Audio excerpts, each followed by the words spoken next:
Mosaïque.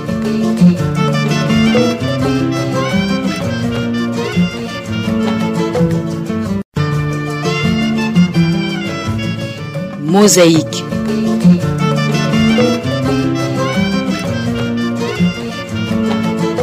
Bonjour à toutes et tous et bienvenue à cette émission Mosaïque. Aujourd'hui, c'est pour parler éducation et au niveau supérieur, la vie des étudiants à l'Université du Burundi, défis et perspectives. Novembre 2023, la direction de l'Université du Burundi a pris la mesure de revoir à la baisse la note exigée pour entrer à cette institution.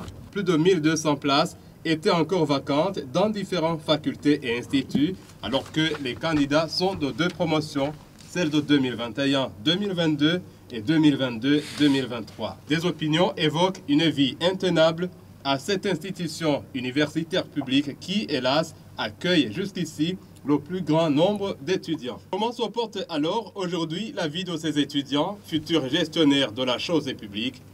Quels sont les défis et quelles devraient être les perspectives pour améliorer les conditions de vie des apprenants à cette institution universitaire publique?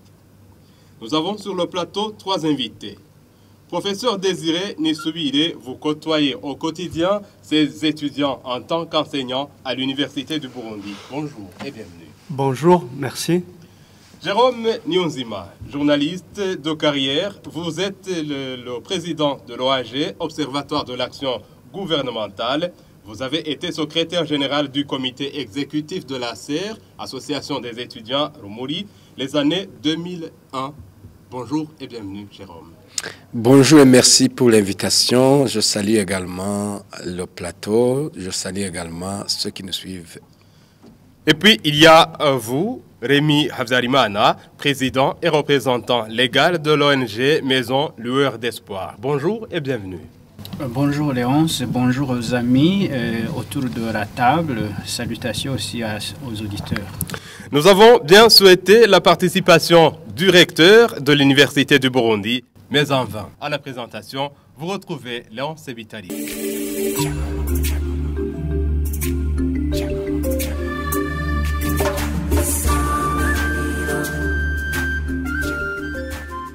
D'abord, la première question à vous, Jérôme Nyonzima. La vie des étudiants aujourd'hui à l'Université du Burundi, ça vous fait quelle impression, quelle image? L'image n'est certainement pas une belle image, mais bon, je crois que je suis un peu en déphasage par rapport au siècle, parce que je suis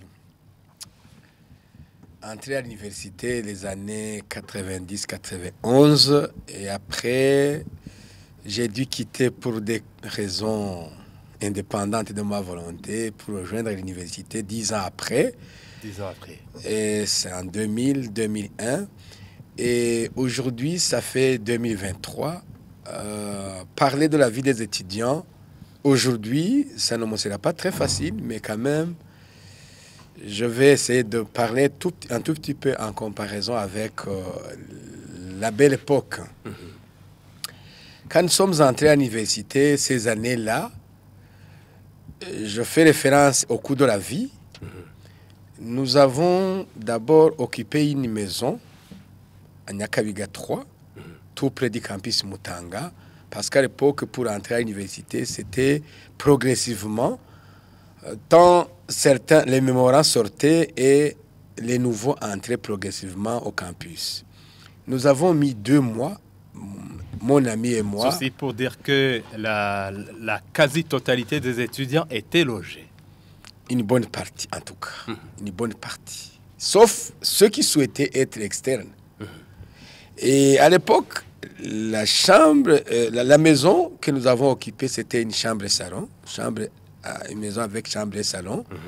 On a payé ça, on a loué ça à 2500 francs par mois. Et l'avance que nous avons payé, nous étions à 2, c'était 5000. Et les 5000 ont suffi pour les 2 mois. Et après les 2 mois, nous avons regagné 2500 francs burundais par mois à cette époque-là. Aujourd'hui, ça vaut... Aujourd'hui, ça doit être 250 000. Qu'est-ce que ça achète, 2500 francs aujourd'hui? Je ne sais pas. De toute façon, je suis en train de vous montrer combien le coût de la vie y est pour quelque chose. Les conditions de vie des étudiants aujourd'hui. Une autre chose, nous étions, en première année, nous étions à 22 étudiants. 22 étudiants. Dans une salle de classe. Dans une salle de classe. Et quand j'ai eu la chance d'enseigner à l'Université du Burundi en 2011, on m'a fait des classes de 170 élèves. Plutôt étudiants. Bon. Même faculté, même département. Oui, c'est le même département, la même année. Donc, 170 étudiants en classe. Vous comprenez les conditions d'apprentissage pour une classe de 170. Aujourd'hui, il y en a même qui dépassent ce nombre-là. D'autres éléments de conditions de vie des étudiants de l'Université du Burundi, comme la plupart de ces étudiants sont de provenance à l'intérieur du pays, les coins les plus reculés, vous trouverez un étudiant qui habite à Kabezi. À Kabezi, qui a eu la chance de trouver une parenté. Autour de 20 km. Et figurez-vous, il faut maintenant être à l'université le matin. Ce n'est pas évident qu'il ait pris le petit déjeuner. Et à midi, ce n'est pas évident qu'il ait son assiette. Et le soir, il doit rentrer encore à Kabezi. Ce n'est pas évident qu'il retrouve le bis facilement parce qu'il manque de moyens. Argent. Je crois que les conditions de vie se résument ainsi. Donc, j'allais poser la question en rapport avec la comparaison, mais finalement... j'ai fait directement la comparaison. Incomparable. J'ai fait la comparaison, mais c'est ça. C'est ça qu'il y a. Professeur... Nous, quand j'ai été secrétaire général de la SER, c'était en 2001, on était toujours en grève pour réclamer mieux. Et maintenant, je crois qu'on ne pourrait même pas réclamer, parce que quand il faut réclamer mieux, c'est quand il y a quelque chose. Il y a un minimum. Maintenant, je crois que les étudiants ne s'aventuraient même pas à réclamer, parce qu'ils n'auraient pas de base de réclamation. Il y avait un minimum. Professeur Désiré Nissoubir, un mot à dire par rapport à la vie des étudiants de l'Université du Burundi aujourd'hui. Vous les côtoyez au quotidien. Franchement, je tiens à signaler que la vie des étudiants maintenant, c'est une vie précaire. Là, ce n'est pas moi-même seulement qui l'a déjà remarqué. Beaucoup de gens ont déjà signalé cette question. C'est une question qui est à la une maintenant, aujourd'hui. Et la première préoccupation, c'est que en termes de vie, il faut penser par exemple à la nourriture. C'est visible que maintenant, les étudiants fréquentent les petits restaurants autour des campus universitaires. Là, je crois que maintenant, Nyakabiga devient de plus en plus cher. Hein. Très cher. Mais là, j'ai entendu un étudiant qui témoignait disant qu'il côtoie là, vous savez, l'endroit qu'on appelle Kukabasazi, quand on emprunte la route vers Mutanga Nord, là où il y a généralement des mécaniciens, avec généralement les taxis-vélos. Ça, c'est pour dire que généralement, ce ne sont pas les conditions dignes d'un étudiant de l'université. Et ça, c'est vraiment regrettable. Là je dirais autre quoi. L'état des hommes universitaires, pour ceux qui vivent encore dans les hommes universitaires. Mais avant cet état des hommes universitaires, donc c'est pour dire qu'il n'y a plus de restauration. Il n'y a plus de restauration. À l'université du Burundi, d'ailleurs, je tiens à souligner que maintenant, le grand restaurant universitaire que tout le monde connaissait au campus Mutanga, est maintenant va servir bientôt comme auditoire. C'est-à-dire qu'il n'y a même pas de politique pour généralement que ce restaurant puisse encore être réhabilité. Il y avait trois campus, Mutanga. Oui, le campus, le restaurant de campus Kamenge est aussi auditoire. Ça c'est connu. Même le recteur a déjà s'est prononcé sur ça dans une interview qu'il a donnée. En tant qu'enseignant, professeur Désiré, quand vous entrez là où vous étiez nourri, ça vous fait quelle impression? Non, ça, franchement, parmi ce qui m'a beaucoup révolté, c'est quand maintenant les étudiants ne partagent plus encore la nourriture. Quoi qu'il en soit, comme l'a dit mon ami ici Jérôme, il est vrai que les étudiants qui ont commencé à venir à l'université du Burundi, ils avaient quoi? Ils avaient de bonnes conditions qui s'amélisaient de petit à petit. Mais quand même, il y avait encore de la nourriture. Mais s'il y a une nourriture, il faut que les étudiants en partagent ensemble. Je dis pourquoi. C'est parce qu'autour de cette nourriture, à l'intérieur du restaurant, ils échangent aussi d'autres éléments de la vie. Partager aussi les opinions. Vous parliez de l'état des lieux des hommes. Oui, là c'est aussi regrettable. Si vous voyez maintenant ce qu'on appelait les Tropicana, qui abritaient, je crois, aux environs de 500 étudiants, parce que chaque Tropicana, c'était 274 portes. Trop 1, trop 2, je n'en suis pas sûr. Mais sûrement que c'était aux environs de 500. Si vous pouvez, généralement, être dans cet endroit, de toute façon, vous allez regretter beaucoup. Parce que il y a une commission qui a été nommée par le président. Quand j'étais en train de raconter la même chose, ils m'ont dit que, généralement, ils ont été là et aussi. C'est-à-dire qu'ils ont vu qu'il n'y a plus de porte sur les toilettes et il n'y a plus de lampe. C'est une brousse. Et ils m'ont dit que quand ils étaient en train de visiter, ils ont vu une jeune fille qui était en train de se laver dans la douche qui n'est pas fermée. Imaginez-vous, en ce qui regarde l'intimité des étudiants. Ça, quand même, il y a des choses qui regardent la vie des étudiants et qui est généralement regrettable. Et en passant, ces hommes, est-ce que c'est payant ou quoi? Oui, les hommes. Ceux qui logent là-bas. Oui, bien sûr, les étudiants qui logent là-bas, ils vont payer. Et je ne sais pas combien, sûrement que ça n'a même pas changé. Mais franchement, est-ce qu'on peut considérer ça comme une habitation? Quand on se trouve là, mais quand vous passez sur la route boulevard Moïse Guissaro, on est à découvert. On peut voir que généralement, ce n'est plus des hommes universitaires. Là, l'autre chose qu'il faut souligner, c'est que mon ami l'avait déjà dit. Imaginez-vous, les étudiants ne sont plus capables de louer tout près des campus. Parce que Nyakabiga, c'est, par exemple, si on donne toujours l'exemple du campus de Mutanga, Nyakabiga, c'est maintenant trop cher. C'est-à-dire que les étudiants sont obligés d'aller généralement dans les quartiers les plus périphériques. De 2500 et généralement, imaginez-vous avec quoi? Avec la cherté de la vie, les bus, les motos qui n'arrivent plus dans les campus, les taxis vélos qui n'entrent plus en ville. Et comment est-ce qu'un étudiant va regagner les auditoires? Et on a vu que la plupart du temps, ça c'est un témoignage que je vous donne, on va remarquer que quand on commence à enseigner, il y a des étudiants qui dorment sur les tables pour montrer, et ils somnolent encore le matin. C'est-à-dire quoi? Ils sont fatigués. Ils sont fatigués et ils n'ont pas mangé.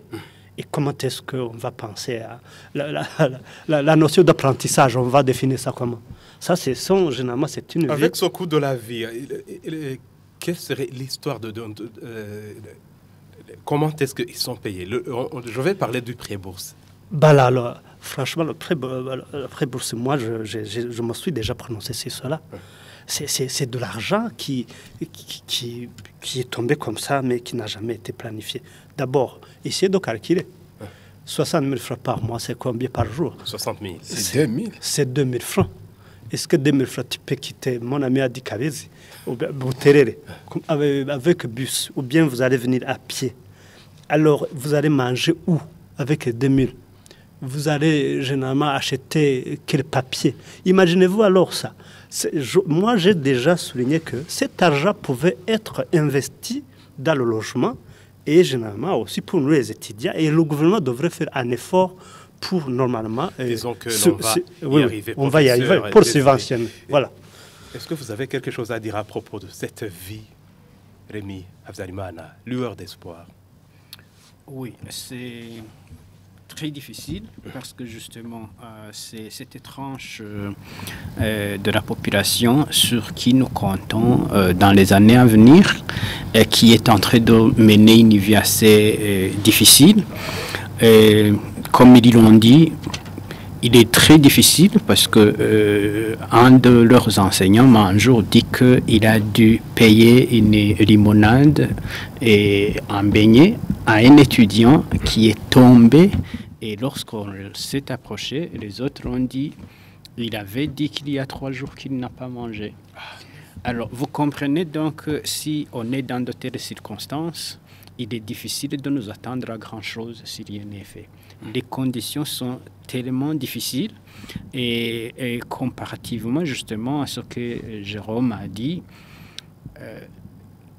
ces étudiants n'étudient pas que les notes, les cours, mais c'est aussi l'environnement, c'est aussi, comment se présenter dans les auditoires, comment parler aux collègues, savoir ce que celui qui ne fréquente pas la même faculté que vous étudie. Et c'est lors des échanges autour d'une table, par exemple, ou le soir, après l'étude, que les étudiants pouvaient échanger et, disons, s'informer sur les différents secteurs.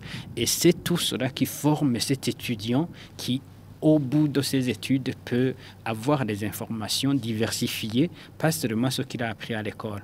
Alors maintenant, j'ai comme impression que le résultat risquerait d'être cet étudiant qui n'a fait que lire les notes qu'on lui a fait et qui finalement va se retrouver sur le milieu du travail ayant seulement des théories sans avoir eu les opportunités d'échanger avec ses collègues.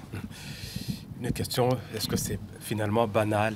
On peut parler de recul ou évolution. Il y a les temps qui avancent, les temps évoluent, les choses évoluent. Et recul ou évolution à cette institution universitaire publique? Non, là, c'est tout simplement clair. C'est un recul, et un recul qu'il faudrait corriger avant que les choses ne débordent. Parce que vous avez vous-même dit dans votre introduction qu'il y a déjà 1200 places vacantes. Et ça, c'était au mois de novembre. Et je sais qu'à un certain moment, on a dû relancer les communiqués pour appeler, inviter, recruter, ce qui ne se faisait pas. D'habitude, on avait le problème de limiter l'effectif qui voulait venir à l'université. C'est pour cette raison que le pourcentage était régulièrement revu à la hausse. Et maintenant, si l'on est obligé d'inviter les étudiants à venir et que malgré cela, on n'a pas d'effectif voulu, c'est signe qu'effectivement, c'est un recul. Et la question pourrait être posée autrement. Est-ce que ceux qui ne viennent pas ne vont pas ailleurs? Ça, c'est la première question. Recul dans ce sens que nous avons connu cette amélioration que plusieurs ont souhaité et qui est d'ailleurs souhaitable, qu'il y ait eu des universités privées qui fait que les étudiants ont des choix. Mais maintenant, je m'inquiète parce que j'ai l'impression que si les choses continuent comme ça, nous allons évoluer seulement vers ces universités privées et malheureusement vers la fermeture de l'université qui devrait répondre d'abord à un grand effectif, mais aussi à l'effectif de la majorité de la population qui n'a pas les moyens, qui devrait justement faire face à la vie ou au coût du privé. Est-ce que vous pouvez placer un mot par rapport à cette réticence justement des étudiants quant à l'inscription au rôle et au cours? Je pense que c'est une première que l'université décide de revoir à la baisse la note exigée pour inciter les candidats étudiants. Certainement que la décision a été prise justement parce qu'ils se sont rendus compte que l'engouement n'est plus de mise. Et cela pourrait avoir des raisons diversifiées, mais la première, entre autres, je crois, c'est le fait que ces problèmes au niveau de l'université font que des répercussions se rabattent aussi sur la carence d'enseignants, qui fait que le peu d'enseignants qui sont là face à une sorte de prolongation des années académiques. Et finalement, ce que l'on devrait faire en 3 ans, on refait en 4, 5 ou même plus. C'est déjà un problème. Le deuxième niveau, c'est le fait que l'université du Burundi était finalement la destination de la majorité des enfants qui proviennent dans des milieux, disons, pas avec beaucoup de moyens. Et maintenant que les moyens exigés pour faire face à ces conditions de l'Université du Burundi sont beaucoup plus élevés. Il y a lieu peut-être de faire une comparaison. Est-ce qu'un étudiant qui est en mesure de faire face à cela, s'il est dans un quartier où il est près d'une université privée, est-ce que les conditions ne seraient peut-être pas les mêmes? Donc, je crois que c'est justement ce recul en termes d'engouement vers cette université qui, hier, était vraiment la plus recherchée. On faisait plutôt des examens pour pouvoir y accéder. Et que la notion, la cherté de la vie par rapport à ce qui est donné comme pré-bourse, qui probablement ne fait pas... disons, ne couvre pas le minimum nécessaire pour que l'étudiant soit dans des conditions acceptables. Tout cela font que les étudiants soient réticents, les parents aussi, et finalement, l'effectif se réduit au fur et à mesure. Professeur Désiré Nissoubide, quelle analyse faites-vous par rapport à cette réticence des étudiants? Je rejoindrai ce que l'autre vient de dire. D'abord, l'Université du Burundi n'est plus attrayante par rapport à ses qualités que cette université avait il y a longtemps. La première chose, c'est que, effectivement, ça a été remarquable que beaucoup d'étudiants qui rejoignent l'Université du Burundi, ce sont des étudiants qui viennent de l'intérieur du pays, effectivement, avec des familles qui n'ont pas de moyens. Alors, avec généralement, auparavant, c'est une analyse qui a été faite avec quelques de mes collègues, avec donc une promotion qui attendait une année.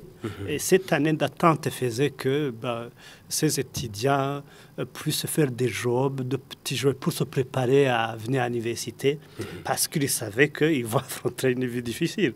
Maintenant, quand on les a surpris, alors venez tous, il y a sûrement des étudiants qui n'ont pas été capables, compte tenu des moyens, de venir à Bujumbura parce qu'ils savent que Bujumbura, ce n'est pas facile.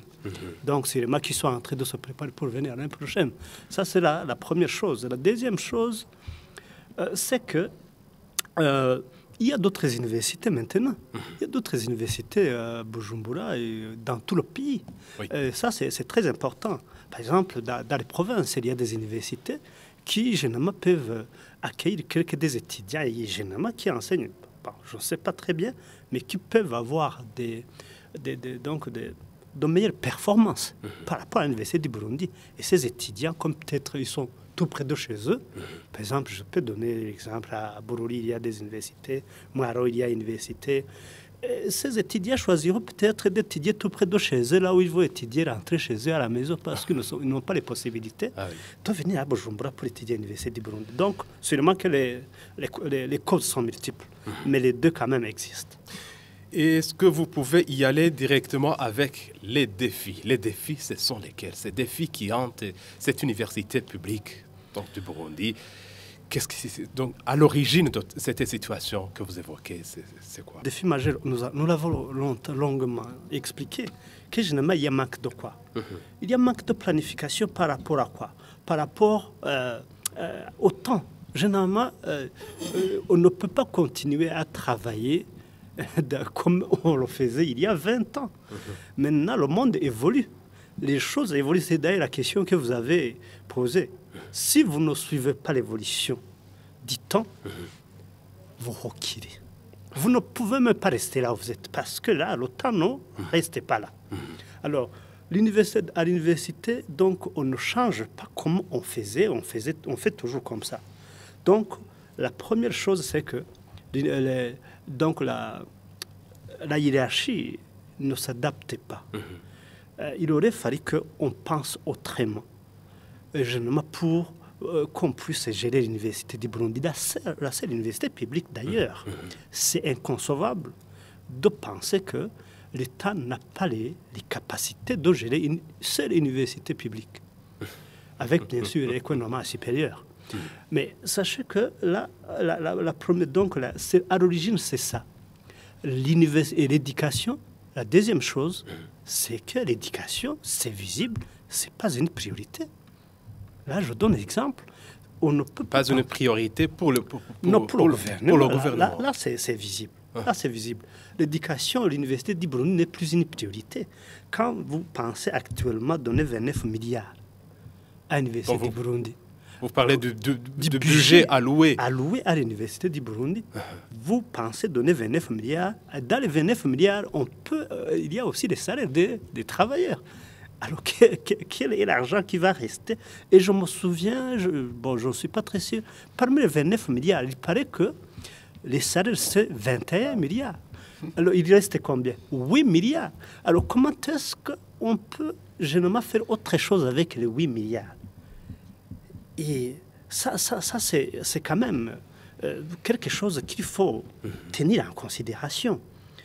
Et je me suis déjà prononcé disant que si l'État n'est plus capable de subventionner l'université du Burundi, il faut s'attendre au pire. Si rien n'est fait, c'est-à-dire quoi? Il faut changer la stratégie, Professeur transformer. Désiré, Oui. La régie des œuvres universitaires, qu'est-ce qu'elle fait? Maintenant, il n'y a plus de régie des œuvres universitaires. Et il n'y a plus de la régie. La régie n'existe plus. Même les fonctions de la régie ont été généralement mélangées avec les autres fonctionnaires de l'université du Burundi. Maintenant, tout ce que vous connaissez comme la régie, tous les bâtiments de la régie, il n'y a plus. C'est fait la régie. Maintenant, alors, c'est quoi? C'est pour vous dire que tout cela, c'est un problème majeur.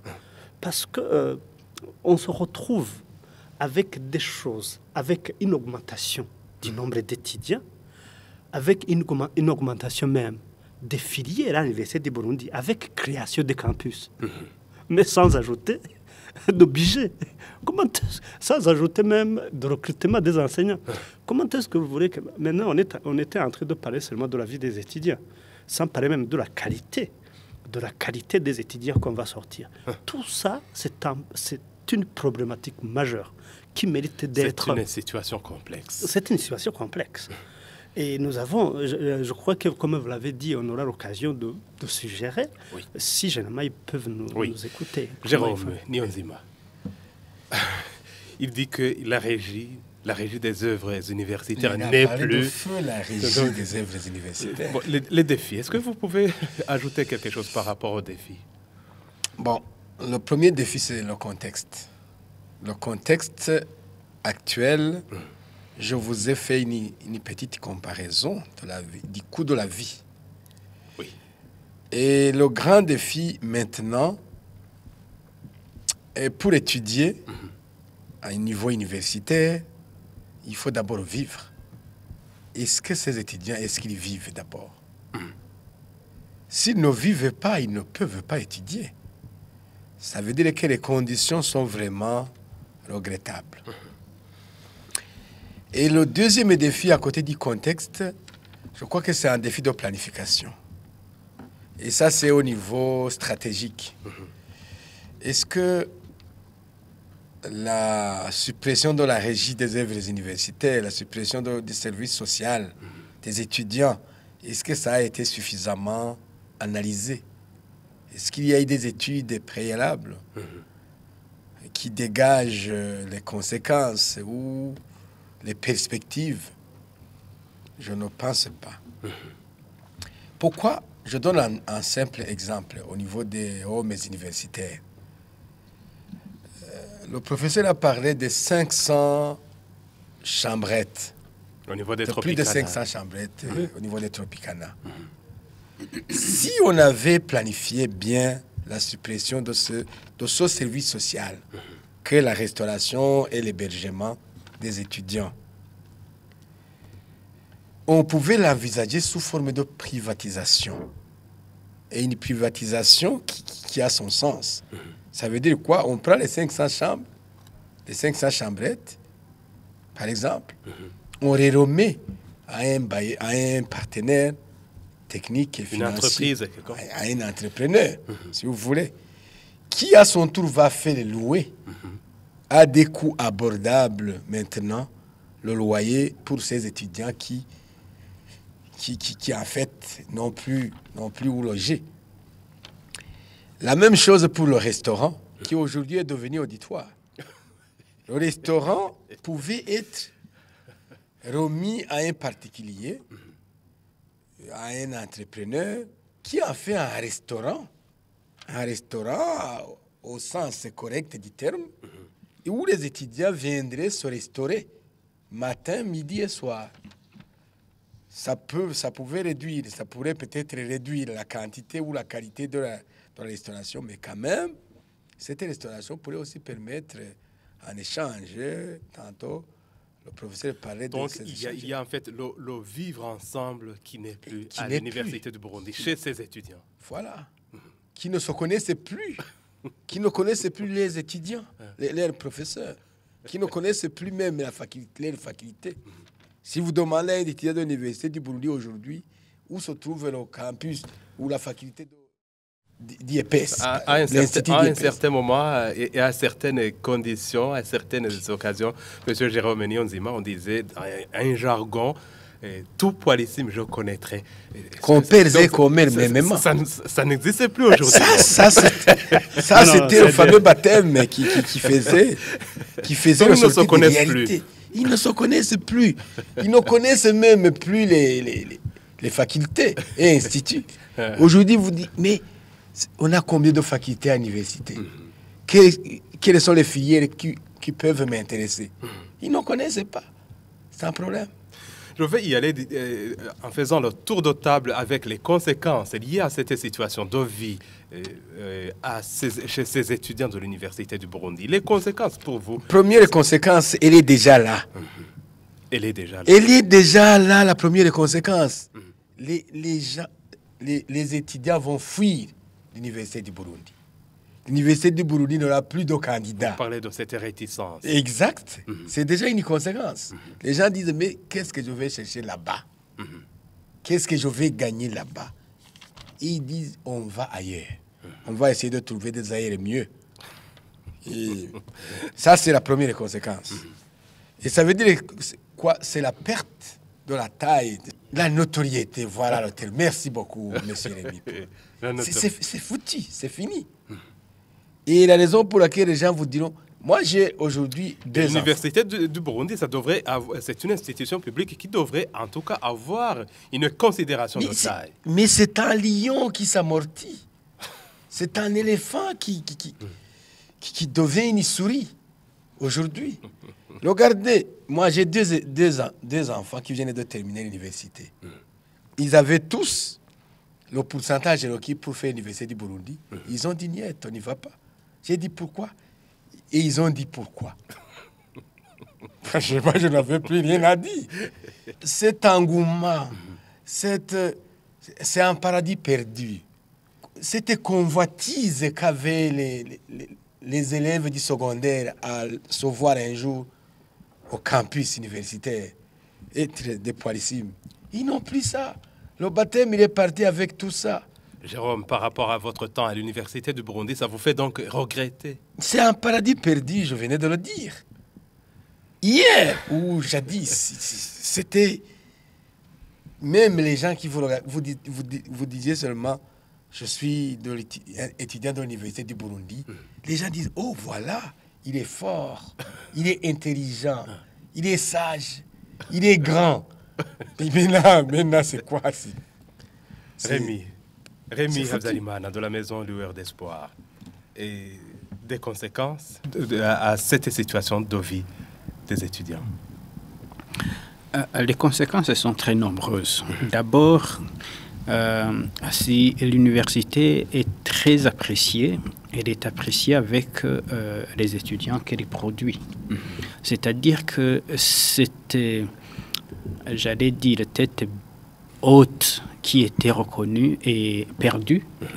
Et même ceux qui sortent partent avec cette, j'allais dire, permettez le terme, cette bassesse, parce qu'ils ne se sentent plus aussi acceptés et respectés. Et le respect, justement, vient de ce fait qu'en plus de ce que vous acquérissez comme connaissances scientifiques, vous avez aussi l'environnement d'apprentissage. Et nous l'avons dit, c'est déjà perdu. Ça, c'est la première chose. La deuxième conséquence, et la plus importante pour moi, c'est ce fait que l'université, c'est le grenier des formateurs. Parce que les enseignants de l'université forment les enseignants du secondaire. Et ces enseignants du secondaire forment aussi les enseignants du primaire. Et vous comprenez donc... Et il y a les enfants du primaire, donc les enseignés. Et voilà. C'est-à-dire que comme on ne donne que ce que l'on a, cet enseignant du secondaire qui vient de l'université, n'ayant pas été bien préparé, bien équipé, il va donner le minimum qu'il a reçu. Ce futur enseignant du primaire va avoir le minimum du minimum. Et finalement, vous avez l'idée de ce qu'il va prendre à donner aux enfants du primaire. Donc la situation, finalement, ça sera minimum. C'est minimum du minimum. Minimum au carré. Voilà. C'est pour cette raison, en fait, que nous avons des problèmes, même au niveau social. En fait, la différence entre la personne qui a eu le privilège d'être à l'école, c'est surtout le comportement. Vous le sentez lorsque vous le voyez vivre. Lorsque vous voyez sa façon de s'habiller, sa façon de parler, sa manière de s'adresser aux autres. Et cela ne s'apprend que justement dans cet environnement, non seulement scolaire, mais aussi académique. Et si cela est perdu, ça va avec. C'est justement cet enseignant du primaire qui était tellement respecté. Vous vous souvenez, au primaire, nous avions le grand respect de ces enseignants parce qu'ils avaient, disons, reçu ce respect. À tel enseignant qu'on souhaitait même devenir enseignant. Bien sûr. Mais c'est aussi cela qui nous montrait, qui donnait la notion de propriété que nous devrions imiter à la maison, une fois à la maison. Mais si tout cela est perdu, c'est un problème très sérieux. Mais ça devient, le cercle vicieux se ferme parce que ce sont ces enfants qui n'ont pas eu le minimum qu'il faut, qui remontent vers le secondaire et nous ne sommes pas, comment dire, on est des fois surpris d'entendre que les élèves ont battu, les écoliers ou élèves ont battu leurs enseignants, ce qui était inadmissible dans le temps. C'est aujourd'hui ce que nous entendons que un enseignant ou un directeur, il est emprisonné parce qu'il a pris le peu de repas de ses enfants à l'internat, là où on a encore l'internat. Et lorsqu'on vous parle de ce qui a été capturé comme, j'allais dire, ce qu'il a pris comme aliment, vous entendez que c'est 300 kilos, 400 kilos. Et ça, c'est un directeur. Vous comprenez donc, si aujourd'hui on fait face à une corruption qui prend de l'ampleur, il ne faut pas chercher d'autres sources. C'est justement cela. Un peu de mots, si l'université n'est pas ce qu'elle devrait être, c'est tout le système éducatif qui est parti avec. C'est finalement tout le secteur professionnel qui va avec, parce que l'université, c'est elle qui donne cela. Heureusement, et je souhaite que cela soit renforcé, et heureusement, il y a des universités privées qui commencent à prendre l'envol, et espérons que demain, effectivement, ça soit meilleur que ce qu'il est aujourd'hui. Nous parlons de conséquences. Le professeur Désiré Nissoui, il est enseignant à l'Université du Burundi. Un système éducatif évoqué par Rémi, un système éducatif qui va reculant à l'Université du Burundi et qui a des conséquences et finalement pour tout le pays. Finalement, est-ce que vous avez quelque chose à ajouter par rapport aux conséquences? Oui, parmi les conséquences majeures, hein, moi j'ai été... d'abord, la première conséquence majeure, quant même à sa définition, c'est la détérioration de la qualité de l'apprentissage. Parce que quand les étudiants vivent comme ça, vous comprendrez bien que là, j'avais oublié de le dire, il y a beaucoup d'absence dans les auditoires parce que les étudiants vont faire de petits commerces. Ils sont absents en classe, même à la faculté de médecine, ce qui n'existait pas auparavant. Généralement, on peut avoir beaucoup d'absences, ce qui fait que quand on demande aux étudiants, mais la vie est chère. On fait de petits boulots, sûrement, avec des commerces des unités, ainsi de suite. Sûrement qu'il y a des étudiants qui font ça même, là-bas, au Palais des Arts. Là, alors, ça, c'est un problème grave. les somnolences en classe. Ça, c'est la qualité de l'apprentissage qui, généralement, en paie le prix. Et puis, il y a aussi ce qui m'a beaucoup intrigué. Quand, généralement, quelques de mes collègues m'ont dit que beaucoup de jeunes filles préfèrent maintenant se faire engrosser et pour, généralement, avoir des maris qui peuvent les soutenir dans leur vie quotidienne. Ça, c'est grave. C'est-à-dire, ils préfèrent maintenant, elles préfèrent se marier vite pour généralement essayer de vivre chez les maris afin qu'ils puissent trouver là où ils... Mais tout au moins, elles se marient légalement. Ça c'est pas toujours parce qu'on m'a raconté que les infirmiers les ont chassés disant que nous, on accueille les femmes enceintes mais pas les jeunes filles. C'est-à-dire que la plupart, ce sont des jeunes filles qui ont été engrossées mais qui, généralement, quand elles vont mettre au monde, peut-être ils peuvent penser qu'on va ils peuvent être généralement, ils peuvent faire des mariages. Ça, c'est un problème grave quant à la... Et l'autre problème qui est grave, c'est généralement la détérioration des valeurs morales. Et donc, ou bien le leadership qui, généralement, des étudiants qui, par exemple, comme vous l'avez dit dans votre mot introductif, disant que ce sont ces étudiants qui sont en train d'être enseignés dans de mauvaises conditions, qui vivent dans de mauvaises conditions, qui vont être des cadres de ce pays bientôt. Alors, s'ils sont en train de croître de la manière, c'est ce que Rémi a déjà dit. Qu'est-ce qu'on attend de ces étudiants qui ont étudié état fin, qui n'ont pas bien dormi? Alors, quand ils vont généralement avoir des responsabilités, ils vont généralement faire des dégâts. D'ailleurs, des exemples sont encore observables. Là, l'autre chose, c'est que généralement, ce qu'on a remarqué, c'est que les étudiants commencent à mépriser généralement l'acquisition des apprentissages, mais généralement vers tout simplement avoir un diplôme. Parce qu'ils voient que généralement, étudier, c'est pénible, vaut mieux partir rapidement. Il faut avoir un diplôme, quoi qu'il en soit. Là, il s'en fout des conditions d'acquisition de ce diplôme. Mais je me souviens, pour nous autres, à l'époque, on était très impressionnés par la qualité des connaissances. Et même quand on avait un diplôme de candidature, là, l'exemple est typique. Pourquoi par exemple, Jérôme est venu étudier après 10 ans. C'est quand il voyait qu'il doit avoir maintenant des engouements d'apprentissage. Maintenant, ce n'est plus.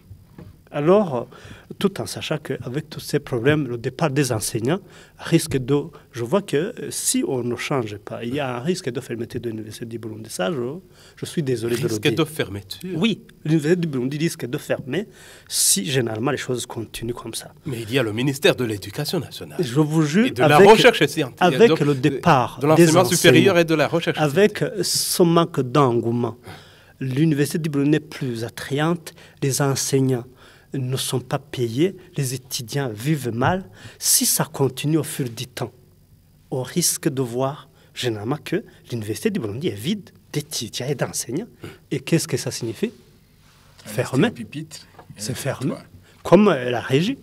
Là, il ne faut pas penser que ça, ce sont des choses qu'il faut regarder tout près. Donc vous irez au privé en tant qu'enseignant? Mon cher ami, là, il ne faut pas parler de gauche à droite. C'est-à-dire, si maintenant un enseignant est payé à $250 par mois, alors que vous pouvez aller, même ici au Burundi, on vous paie $1000 par mois, et même beaucoup de gens, ils sont payés $1500, $2000 par mois. Est-ce que moi, je peux accepter d'avoir 250 là où on va me donner? Là, il y a un choix clair. C'est la vie. Moi, j'ai des enfants à faire. Vous avez fait un sacrifice. Oui, c'est pas... Donc, voilà. Les choses ne sont pas aussi simples que ça. Je tiens à rappeler que l'émission Mosaïque d'aujourd'hui portait sur la vie des étudiants de l'Université du Burundi, défis et perspectives. Nous sommes avec 3 invités sur le plateau, à savoir professeur Désiré Nisubire, enseignant à cette institution universitaire. Jérôme Niyonzima, président de l'OAG et observatoire de l'action gouvernementale, ancien secrétaire général du comité exécutif de la CER, Association des étudiants Rumuri, ainsi que Rémi Habzalimana de l'organisation Maison Lueur d'Espoir. Nous avons cherché la participation à cette émission du recteur de l'université, il faut le dire, mais en vain. Il y a la vision du gouvernement burundais. Burundi, pays émergent en 2040, pays développé en 2060. Et on va parler, Jérôme Niyonzima, de perspectives par rapport justement à cette vision du gouvernement. Qu'est-ce qui devrait être fait pour améliorer en tout cas les conditions de vie de ces étudiants? C'est une très bonne vision. Si vous voulez, moi j'ai déjà eu l'occasion de découvrir certains axes de cette vision, mais je me demande si nos étudiants en savent quelque chose. Les étudiants dont on a parlé tout au long de cette émission, est-ce qu'ils ont été informés de ça? Est-ce qu'ils connaissent les grands axes? Est-ce qu'ils connaissent les piliers? Est-ce qu'ils connaissent au moins le pilier qui concerne leur secteur, le secteur où ils sont? Donc, c'est quand même délicat. Alors, la première chose pour le succès d'une stratégie ou d'une vision ou d'un plan, c'est la vulgarisation. Il faut d'abord que les concernés s'en approprient. Et si nous devons nous approprier de cette vision, il faut aussi que les étudiants soient concernés. Parce que c'est eux qui vivront, qui cueilleront les fruits de cette vision. Souvenez-vous qu'une vision, ce sont les lunettes de l'avenir.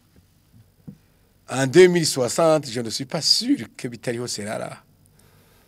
2040 peut-être. Mais est-ce que ces étudiants qui commencent l'année académique aujourd'hui, ne sont-ils pas eux qui seront concernés beaucoup plus par cette vision?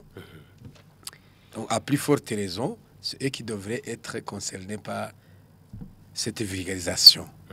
La vulgarisation du contenu, des axes stratégiques qui sous-tendent cette vision, des objectifs principaux, spécifiques, etc., de cette vie qui tendent vers cette vision. Les grands résultats et les résultats intermédiaires pour cette vision. Maintenant, ces étudiants, est-ce qu'ils ont l'occasion de découvrir ça? Dans le temps, on avait ce qu'on appelle semaine de l'université. Je ne sais pas si la semaine existe toujours Oui, ou ça ça existe. Oui, ça existe. Dans le temps, c'était une grande semaine où les étudiants se rencontraient de toutes les facultés, de toutes les provenances et tendances. Et c'était le moment de découvrir la force de l'université. Il y avait des colloques, il y avait des séminaires, il y avait des conférences que les professeurs tenaient, que des visiteurs venaient entretenir, où les étudiants étaient invités. Et ça devrait être donc, la très même chose. vivant. Oui. Aujourd'hui, il devrait déjà y avoir eu des sessions de vulgarisation de la stratégie, de la vision et des piliers qui sous-tendent cette vision à l'université du Burundi. Parce que demain, les cadres proviendront de cette université. Si ça reste comme c'était avant. Mais maintenant, je me demande s'ils ont la chance de voir ça. Maintenant, qu'est-ce qu'il faudrait faire? Il faut repenser le système. Il faut envisager ou organiser des états généraux pour ce secteur. S'il y en a qui ont déjà été organisés, j'ai senti, j'ai cru avoir entendu que ça aurait été organisé.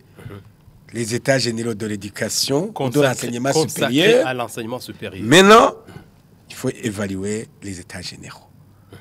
Si on a parlé de l'enseignement supérieur dans les états généraux, quelles étaient les grandes recommandations?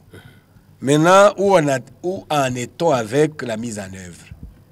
Quels étaient les grands défis qui auraient été mentionnés dans les états généraux? Qu'est-ce qu'il faut faire pour le succès?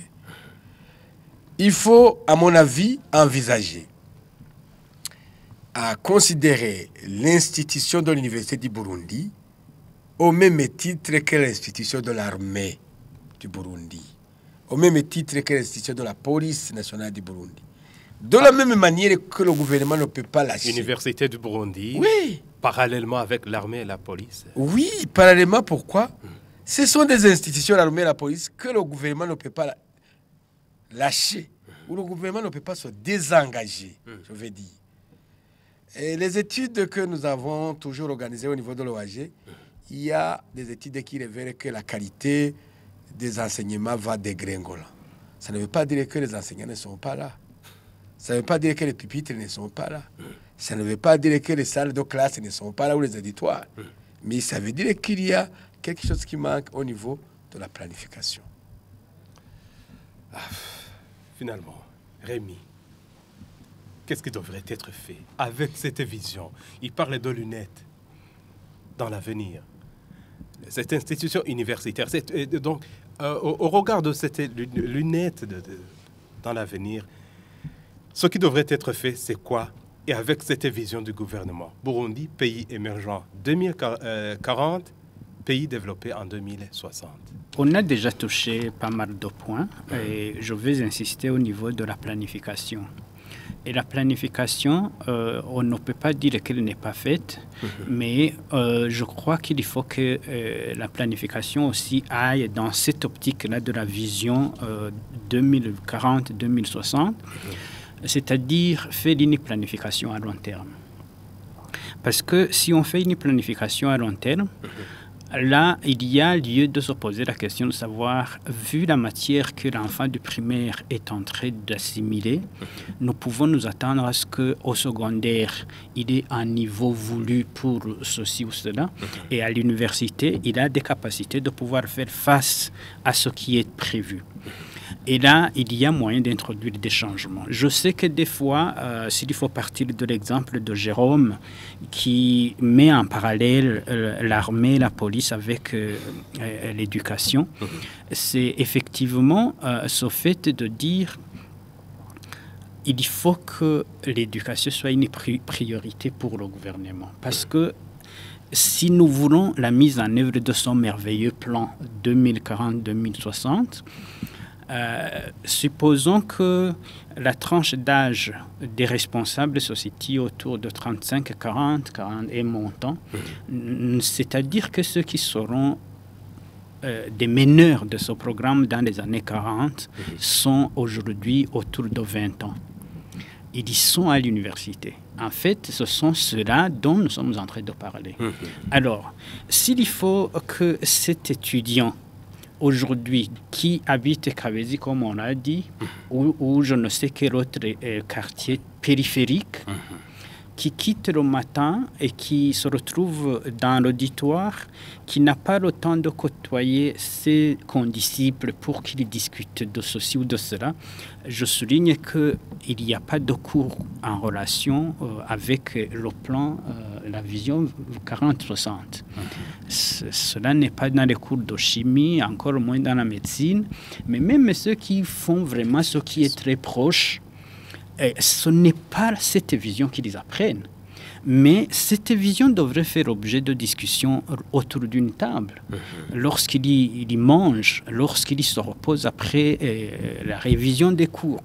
Mais ces étudiants n'ont pas ce temps justement de manger ensemble. Donc ces occasions ne sont plus. Exact. Alors, vous comprenez donc que lorsqu'ils seront dans les affaires, ils vont faire ce que vous appelez le learning by doing, avec tous les risques qui viennent justement avec ce système. Ça, c'est la première chose. Donc, si l'on devrait planifier, voir ce que nous attendons d'ici 30 ans, nous devons le préparer maintenant. Deuxièmement, c'est de changer justement, on l'a dit, faire de l'université une institution de production plutôt que de la considérer seulement comme une institution de consommation.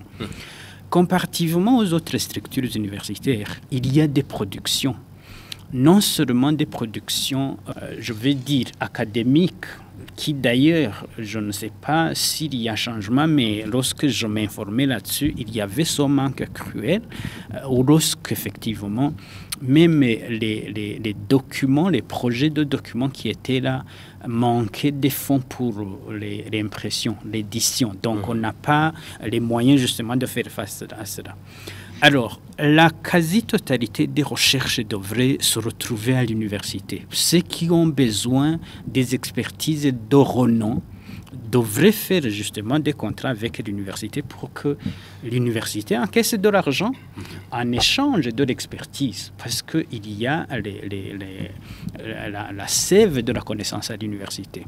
Et ce n'est pas que cela. Cela pourrait aller non seulement dans les secteurs de recherche habituels, mais aussi dans la construction, que ce soit, j'allais dire, métallique, navale, aérienne, pourquoi pas, parce que justement, on en a, je me souviens qu'il y a eu un cas où un jeune Burundais a demandé l'autorisation de faire des essais d'atterrissage de son avion. Je souligne bien atterrissage parce qu'il disait qu'il est sûr qu'il allait décoller, mais il n'était pas encore certain de pouvoir atterrir. Alors, vous comprenez qu'il était avancé. Pourquoi l'université l'IETS, qui est du secteur, n'a pas pris le cas et justement encadré, aller, si aujourd'hui nous pouvions produire, même si ce serait 5 hélicoptères par an, mais c'est grand chose pour l'université.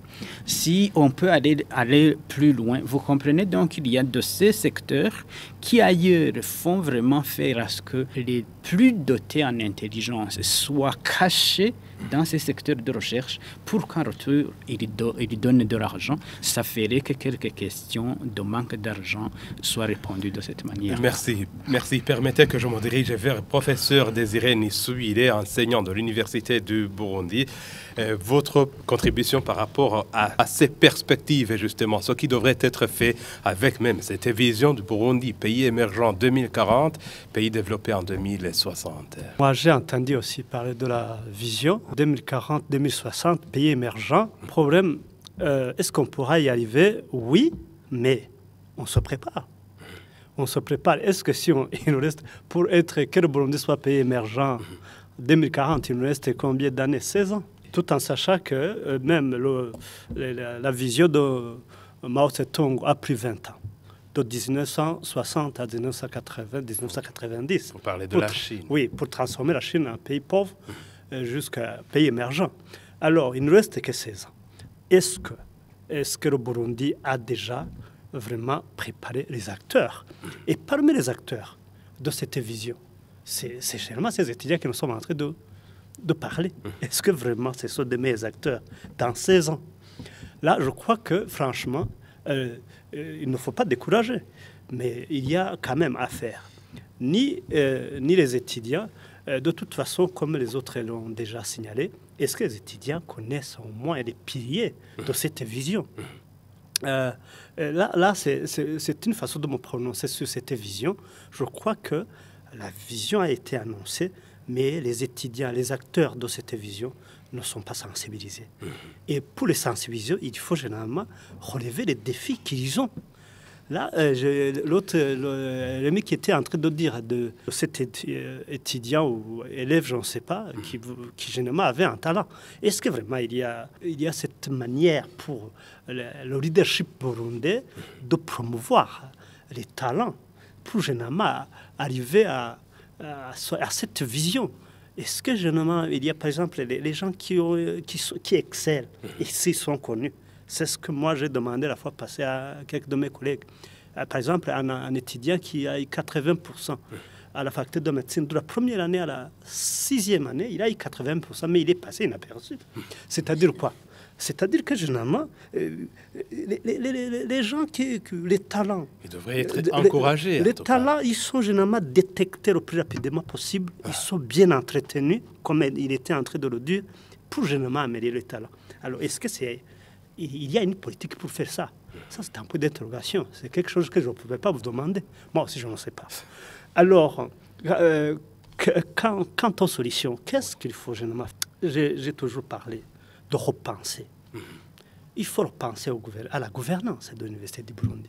Il y a longtemps que nous sommes dans cette gouvernance de remplacer un lecteur par un autre, remplacer. Mais est-ce que généralement, il y a une politique, il y a une vision de gouvernance pour l'Université du Burundi? Ça, je me pose vraiment cette question. Est-ce qu'on donne une mission par exemple, au recteur, avant de nommer un recteur, on lui dit, va investir, fais ça. Et vous avez ce cahier de charge, transformer l'université comme ça. Parce qu'on voit qu'au lieu de ce que l'université soit transformée positivement, mais je ne peux pas dire que ce sont les recteurs qui en transforment négativement. De toute façon, la transformation devient négative. Donc, j'ai toujours pensé à ce que je partage avec Rémi. Il faut transformer la gouvernance de l'université d'une institution purement consommatrice à une université, une institution productrice. De quelle manière? Oui, là, il faut généralement, de quelle manière? Il faut penser que l'université du Burundi a beaucoup des atouts pour être développée. Je pense d'abord, vous pensez, combien de maisons se trouvent à Bujumbura de l'université du Burundi? Ici, à Rohero, à Kiriri, une dizaine, une vingtaine de maisons.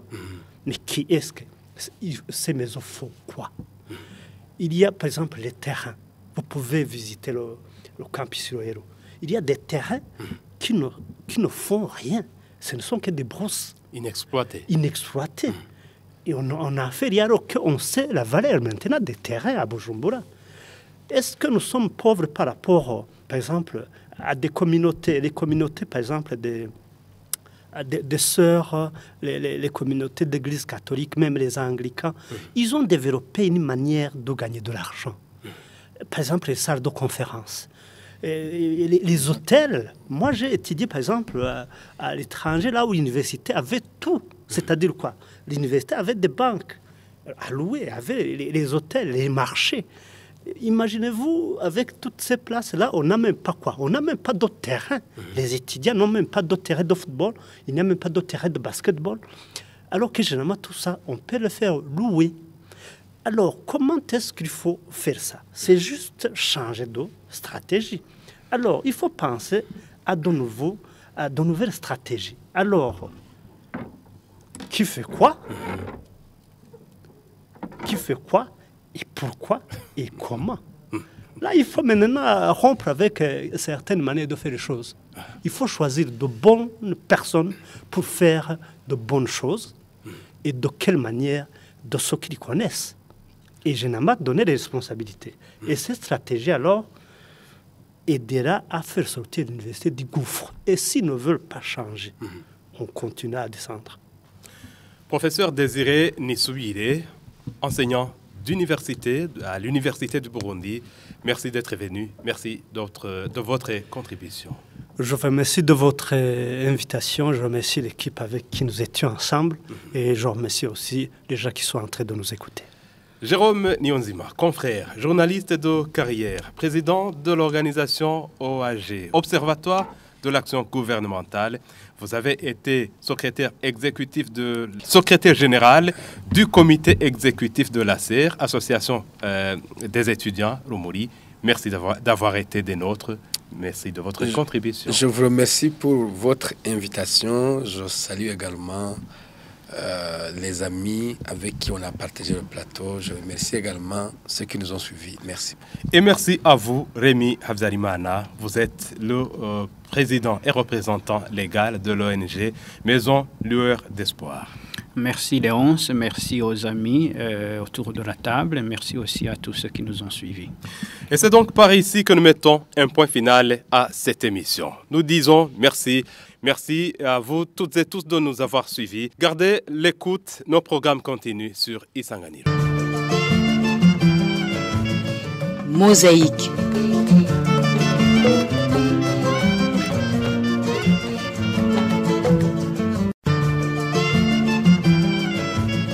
Mosaïque.